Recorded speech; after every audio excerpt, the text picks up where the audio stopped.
At 95, Clint Eastwood finally talks about Rob Reiner, calmly, no theatrics, the exact way he's moved through Hollywood for decades. Not a rant, not a meltdown, just that slow, measured honesty that lands harder because he doesn't raise his voice. Clint, born Clinton Eastwood Jr. on May 31, 1930 in San Francisco, grew up during the Great Depression, bouncing around California as his parents chased work. That constant moving taught him a simple rule early: keep your feelings close, because the world doesn't always handle them gently. As a kid, he watched more than he spoke, and that habit became a shield. Then later it became a screen persona, quiet, flinty, hard to read until he decided you'd earned the truth. Music, especially jazz, gave him a private language. Piano taught him timing, restraint, and how tiny changes can carry huge emotion. After high school, he did regular jobs: lifeguard, lumberjack, gas station work, stuff that builds grit and makes you suspicious of shortcuts. After the Army, acting wasn't some polished plan. It was more like a dare he accepted. He signed a studio deal, got picked apart by executives, his voice, his stillness, even his height, and instead of arguing, he stayed, learned, and waited for the camera to finally catch up. The first real break came with Rawhide in 1959. 8 seasons gave him visibility, but he wanted more than exposure. He wanted ambiguity, silence with meaning, that tension where you can feel the character thinking without hearing a speech. He found it in Italy with Sergio Leone, where the Western got rebuilt from torn fabric. A fistful of dollars for a few dollars more.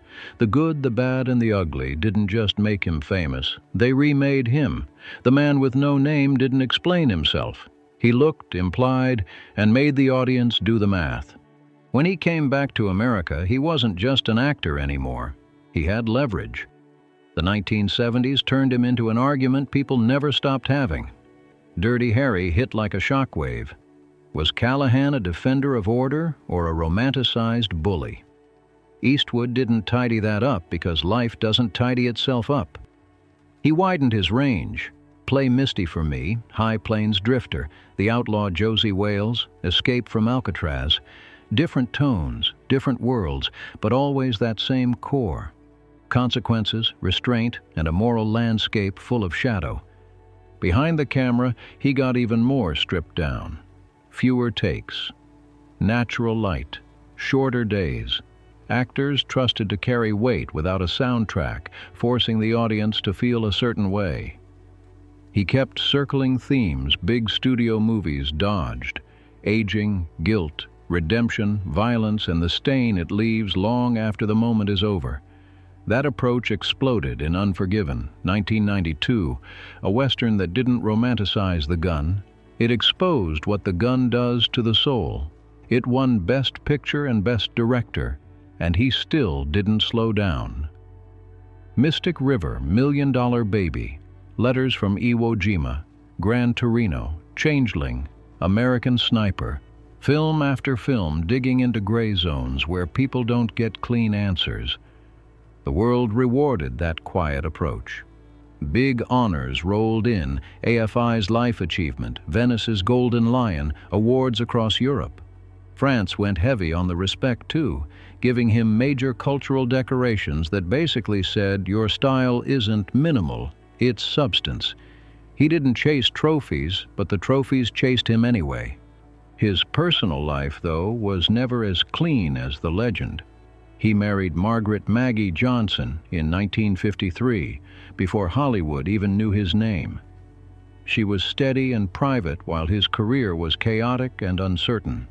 Money was tight, rejection was constant. Then Rawhide hit and everything swung the other way. Fame, travel, temptation, and the kind of distance that turns marriage into a complicated negotiation. They had 2 children, Kyle and Allison, and stayed married through separations and long stretches apart. They separated in 1978. The divorce became final in 1984. And yes, it was famously expensive. She was there for the climb, and she absorbed plenty of the fallout while he kept working. Now here's where it gets spicy, but still careful, because we're not accusing anyone of anything criminal here. At 95, Eastwood doesn't talk like a man looking for a fight. When Rob Reiner's name comes up, he doesn't sneer. He doesn't go personal. He actually gives Reiner respect as a filmmaker. Timing, warmth, early work that clearly connected with people. The issue isn't Rob Reiner the human. The issue is what Reiner represents to him now, a shift in Hollywood itself. Eastwood calls it a slide from curiosity to certainty. In his view, parts of Hollywood started confusing moral conviction with moral superiority and activism with storytelling. He draws a bright line between using a film to ask a hard question and using a film to reward the audience for already agreeing with you. That's his problem, not politics, not opinions, but the posture of, we already know the answer, and if you disagree, you're the bad guy. He's basically saying, movies shouldn't lecture, movies should reveal. His job was never to hand out medals to the crowd. His job was to show people to themselves and make them sit with it. In that sense, he and Reiner are built differently. One style aims to win the argument. The other aims to make the argument unavoidable, then step back and let the viewer wrestle with it. Eastwood remembers when Hollywood tolerated friction, when people with opposite instincts could work next door, argue, then still grab a drink after. He thinks that era is fading. Now, disagreement gets treated like a moral failure, and loud certainty gets rewarded because it plays well on social media and in rooms full of people who want applause right now. He doesn't call it censorship. He calls it gravity. The industry drifting toward whatever gets instant approval and away from anything that might complicate approval later. And he worries about younger filmmakers, not because they're untalented, because they're scared. Scared there's an answer key they have to follow. Scared of getting labeled. Scared of saying the wrong thing.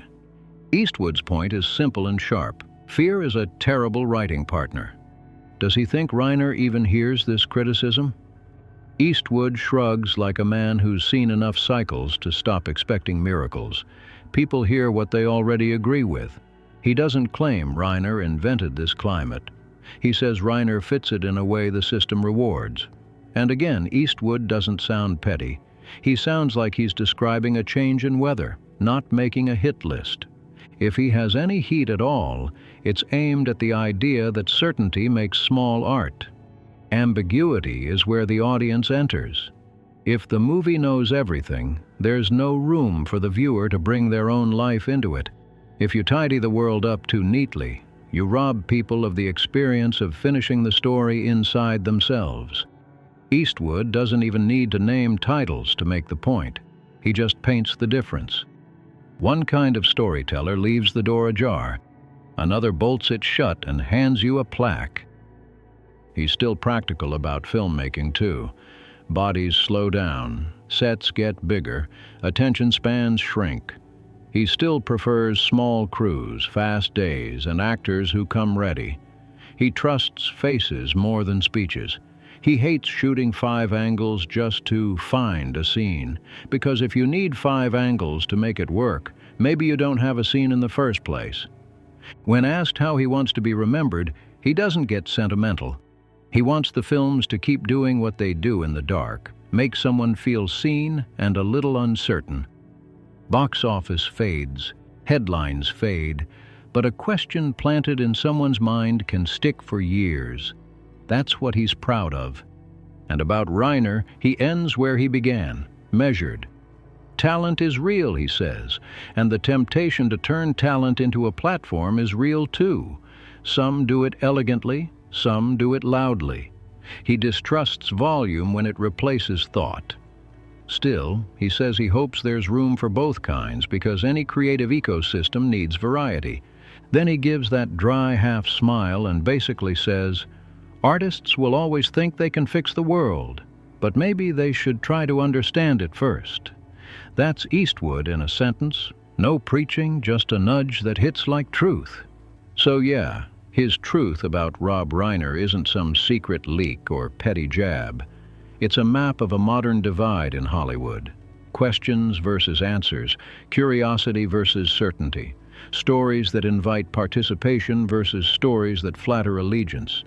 And Eastwood has made it clear which side he stands on. If you want more follow-ups like this, especially when big names speak out and the real meaning gets twisted, subscribe and hit the bell so you don't miss the next story. Drop your thoughts in the comments, hit like if this felt real, and stay tuned for more deep dives.